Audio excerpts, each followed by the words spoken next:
आपके पास जो शरीर है, एक बात समझना, पंच महाभूतों से बना हुआ शरीर, 3 तत्वों से बना हुआ तुम्हारा जीव, ये जो तुम्हारे तत्व है,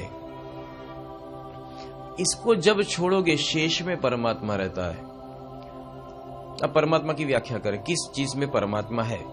मैं परमात्मा की व्याख्या 2 तरह से करूंगा, एक काल पुरुष और दूसरे है सदगुरु। तो पंच महाभूतों से बनी हुई हर किसी वस्तु के अंदर काल पुरुष रूप परमात्मा है। समझ लेना, पंच महाभूत के द्वारा बनी हुई सृष्टि के अंदर हर किसी पंच महाभूत से बनी हुई वस्तु के कण कण में मौजूद कौन है? काल पुरुष रूप परमात्मा, सत्य पुरुष नहीं। ये बहुत समझने वाले, इतनी अगर बात तुम्हारी समझ में आ जाए कि तुम पूरी तरह से तारण कर सकते हो कि परमात्मा कहाँ है और परमात्मा कहाँ नहीं है। सिर्फ एक ही जगह है जिसको कही जाती है आत्मा, वो तुम हो, अभी भी समझ लेना। पर परमात्मा तुम्हारे सूक्ष्म में है, बीज रूप। तो फिर तुम कहते हो परमात्मा कहाँ है? परमात्मा कहाँ है? चारों ओर भरपूर है, पर इस अंड में नहीं।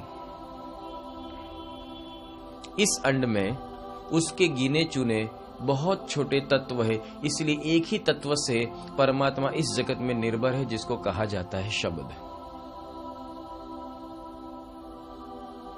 इसीलिए बहुत सुंदर उन्होंने कहा है कि शब्द रूप मम देह है, ज्यों बादल नभ बीच, ज्यों चाहूं सो प्रकट करूं, ज्यों चाहूं लू खींच।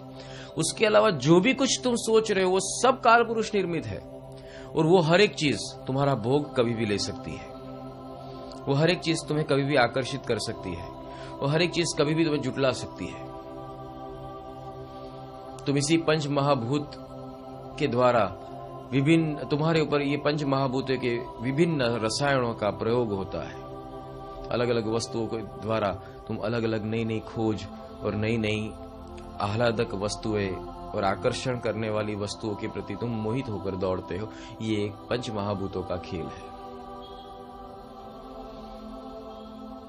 कभी कभी विश्राम में जाकर शांति से सोचना कि तुम क्या पाने आए हो, ये भी नहीं मालूम है। दूसरी बात है, तुम क्या पा रहे हो वो भी शायद मालूम नहीं है। मैं क्यों ये पा रहा हूं, पर पा रहा हूं। और इस पाने के बाद तुम्हें क्या संतोष मिलेगा, और संतोष की व्याख्या क्या है। मैं किसी व्यक्ति को पाना चाहता हूं, क्या वो हमेशा रहेगा? मैं किसी महल को पाना चाहता हूं, क्या वो हमेशा रहेगा? मैं किसी गाड़ी को पाना चाहता हूं, क्या हमेशा रहेगा? दुख की एक परिभाषा है। दुख कब होता है? बिछड़ने पर या तो ना मिलने पर। कोई ऐसी वस्तु हो जहां जिससे बिछड़ना ही न हो, और जो हमारी हमारी हमारी हर एक हाल में हो। जिनके पास शब्द है उनको वो जानते हैं किसी माई के लाल की ताकत नहीं है जो तुम्हारा शब्द चोरी करके ले जाए।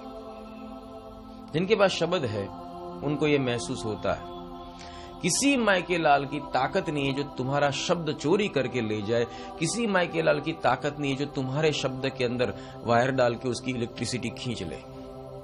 किसी बंदे की ताकत नहीं है कि तुम्हारा शब्द बंद करा सके। किसी बंदे की ताकत नहीं है तुम्हारा शब्द भिगोआ जा सके। और शब्द की तो कितनी सुंदर परिभाषा है। ईश्वर की परिभाषा वहां से तो एक प्रवृत्त होती है, एक उत्पन्न होती है, वो हर एक हाल में तुम्हारा है। उसको कभी देखना, अगर आप पाप करते हो पुण्य करते हो, वो तो वहां तटस्थ रहता है। उसका काम क्या है? तेरा साथ देना, क्योंकि तू उसको चाहता है। तू जब तक चाहता है तब तक वो तेरे साथ है। और आज अगर किसी शिष्य को गुरु के द्वारा जब शब्द मिलता है तो याद रखना ये बहुत बड़ी अनमोल चीज है, उसको बहुत संभाल कर रखना। भले ही कितनी सामान्य लगे, एटम बहुत सामान्य ही होते हैं, पर जब फटते हैं ना बड़ी बड़ी इमारतों को फाड़ देते हैं। क्योंकि जो सामान्य दिखता है वो असामान्य है। हमेशा काफी लोग आते हैं, वो कहते हैं गुरुदेव हमें कुछ दिव्यता चाहिए। अरे दिव्यता गुरुदेव वो कहते हैं जो तुझे दिव्य बना सके, और दिव्यता अनंत है। कौन सी दिव्यता चाहिए? पहले पात्रता होनी चाहिए। जैसे ही पात्रता पूरी हो जाती है उसकी वेरी नेक्स्ट सेकंड गुरुदेव उस व्यक्ति को दिव्यता की धरोहर सौंप देते हैं। पर ऐसे नहीं। पहले तो उस हर एक व्यक्ति को जिसको दिव्यता के प्रति जाना है उसको समझना चाहिए कि दिव्यता की व्याख्या क्या है। एक बंदे का मकान था रो हाउस में, एक बंदे का मकान था रो हाउस में, जिसको चाली कहते हैं, यहां से सिर्फ साइकिल घूम सके, ज्यादा से ज्यादा धक्का मारकर घुसा हो तो रिक्शा, उससे बड़ा कोई व्हीकल जा न सके, ऐसी जगह। उस बंदे ने क्या कहा, मुझे बहुत बड़ी रोल्स रॉयस चाहिए। अब ये गाड़ी तेरी गली में जा सकेगी क्या? पहले तो ये तो सोच। अगर इतनी बड़ी गाड़ी तुझे चाहिए तो उसके लिए घर मकान, मतलब तेरी पात्रता होनी चाहिए। दूसरी बात, चलाना आना चाहिए। गाड़ी तो बहुत सुंदर है, पर जिसको चलाना नहीं आता वो एक ही काम कर सकता है, नहीं दो काम। एक तो उसके आगे सेल्फी फोटो खिंचवा सकता है, और दूसरा उसको धक्का मार सकता है। गाड़ी चलाना आता नहीं तो क्या करे? गाड़ी भी आना ही चाहिए। तो इस तरह से तुम्हारी पात्रता पूरी होनी चाहिए। क्या तुम पात्रता पूरी बना सकते हो?